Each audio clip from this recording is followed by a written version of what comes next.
Bienvenidos. En este video les vamos a hablar acerca de los cambios o daños reversibles e irreversibles en las células.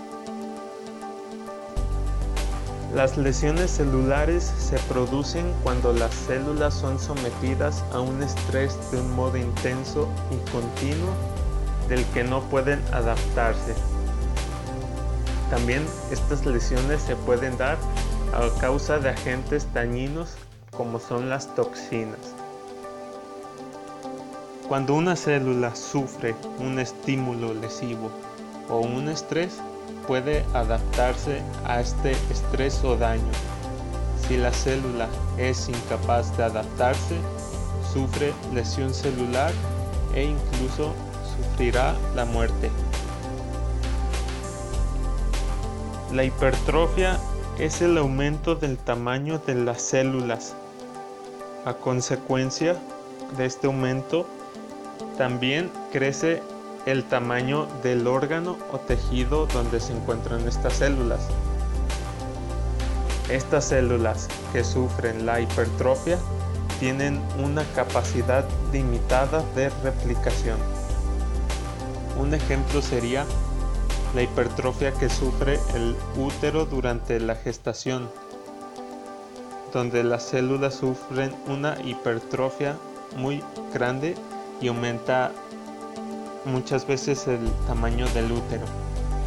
Otro ejemplo de hipertrofia sería el que sufren los fisiculturistas, los cuales hipertrofian sus fibras musculares, sus miocitos, y aumentan de tamaño. La hiperplasia es el aumento del número de células si éstas tienen la capacidad para replicarse. Esta hiperplasia se divide en dos tipos, la fisiológica y la patológica. En la fisiológica tenemos como ejemplo durante la pubertad, cuando prolifera el epitelio de la glándula femenina, o incluso cuando el hígado es seccionado y después prolifera sus células hasta que el hígado queda completo.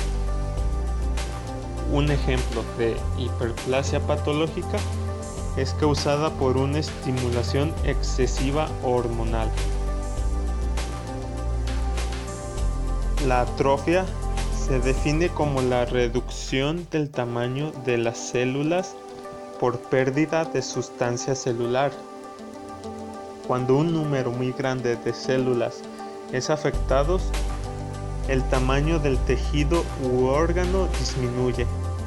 Esta atrofia es causada por la falta de irrigación sanguínea, inervación o falta de nutrientes.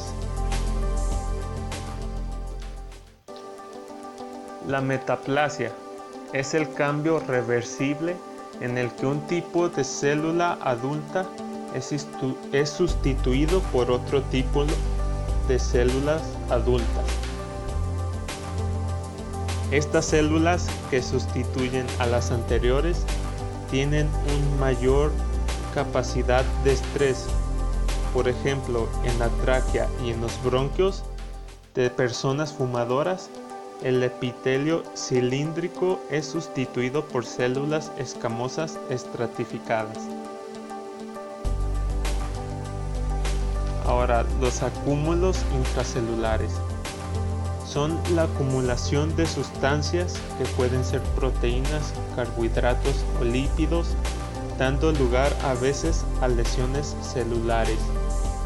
Los acúmulos pueden ser constituyentes normales y en exceso causan lesión celular, o también pueden ser sustancias anormales exógenas del metabolismo, como un pigmento o un producto infeccioso. La tumefacción celular se manifiesta principalmente en casi todas las formas de lesión celular y es el tamaño del aumento del diámetro de la célula por el desplazamiento del líquido extracelular al interior de la célula. Este es más apreciable si se observa el órgano afectado cuando se expandió por todas sus células, ya que este representa turgencia, mayor peso e incluso palidez. El cambio graso e infiltración grasa. Esto se refiere a la acumulación anómala de triglicéridos dentro de las células parenquimatosas. Se observa principalmente en el hígado, el corazón, riñón.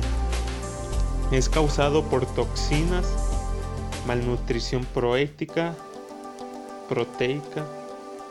obesidad, hipoxia o alcoholismo.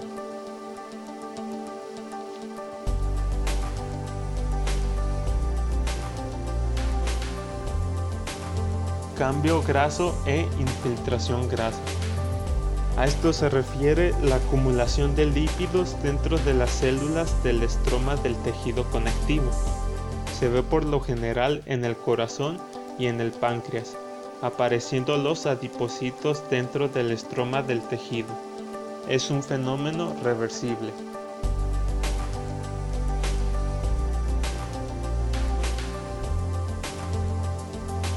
El cambio hialino se refiere a la acumulación de proteínas de origen diverso que no presentan patrón específico de acumulación. Este acúmulo de proteínas causa la enfermedad hialina intersticial, que se da por el acúmulo de láminas hialinas en las membranas de los alveolos. Ahora pasamos a lo que es la necrosis. Y la necrosis es la muerte celular en que se desintegra la membrana celular, vaciando a la célula su contenido al espacio extracelular, causando inflamación. El contenido de la célula que fue vaciado al espacio extracelular es digerido por enzimas de sus mismos lisosomas o de los leucocitos que llegaron al lugar de la lesión. Este tipo de muerte celular causa la inflamación.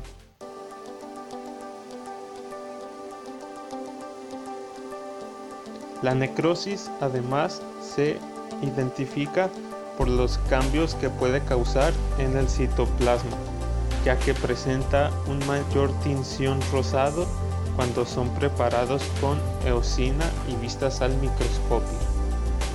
Y en sus cambios nucleares se pueden presentar tres.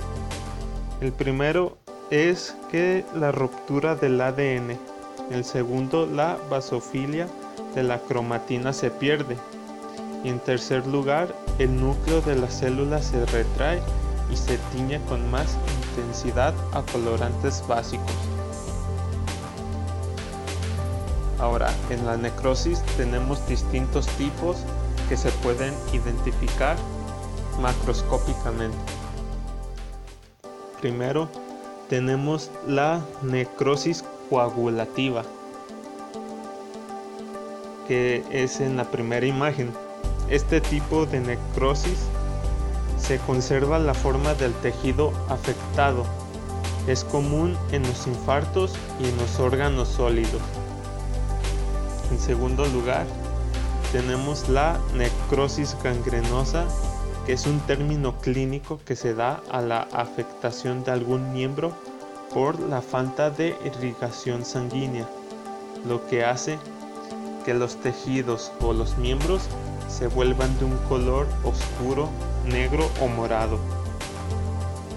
La necrosis por licuefacción se describe en las infecciones bacterianas. Se acumulan células inflamatorias en el tejido y son digeridas por los leucocitos, formando una masa viscosa líquida y en ocasiones se forma la pus.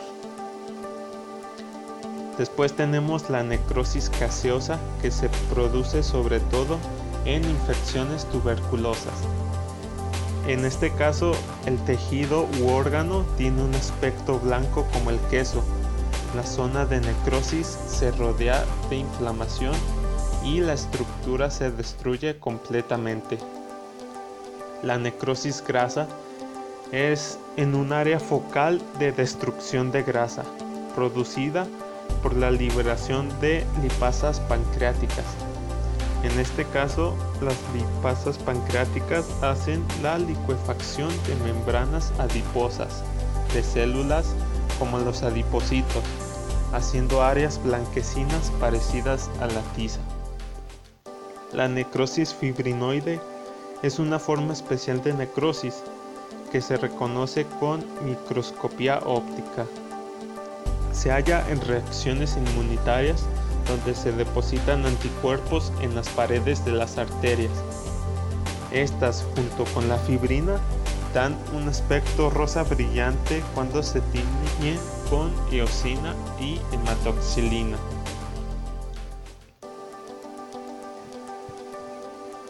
Ahora tenemos la autofagia, que este es un proceso catabólico en el cual el citoplasma y los órganos celulares son incorporados en vesículas. Esto se da a causa de que la célula está en ayuno o no tiene los suficientes nutrientes o glucosa para poder obtener energía. Así que la célula destruye sus propios organelos en vesículas, los incorpora para poder nutrirse de ellos. La hipoxia e isquemia. La hipoxia es la falta de oxígeno en la sangre.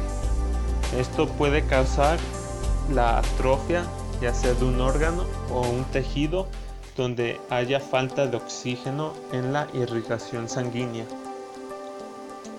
Y la isquemia se define como la falta de irrigación sanguínea que no llega suficiente a un órgano o tejido. Por último tenemos la apoptosis, que es una forma de muerte celular en que las células activan enzimas capaces de degradar el ADN de la propia célula. Se caracteriza porque no hay destrucción de su membrana celular, por lo que sus organelos permanecen dentro de la célula y no son vaciados al exterior, y así no forma inflamación. Los organelos de la apoptosis son hechos o incorporados en vesículas, los cuales son atraídos por los fagocitos, y estos hacen fagocitosis para eliminar sus organelos, su citoplasma, antes de que sea vaciado al espacio extracelular. Esto ha sido por todo del video. Gracias por asistir. Espero les haya gustado.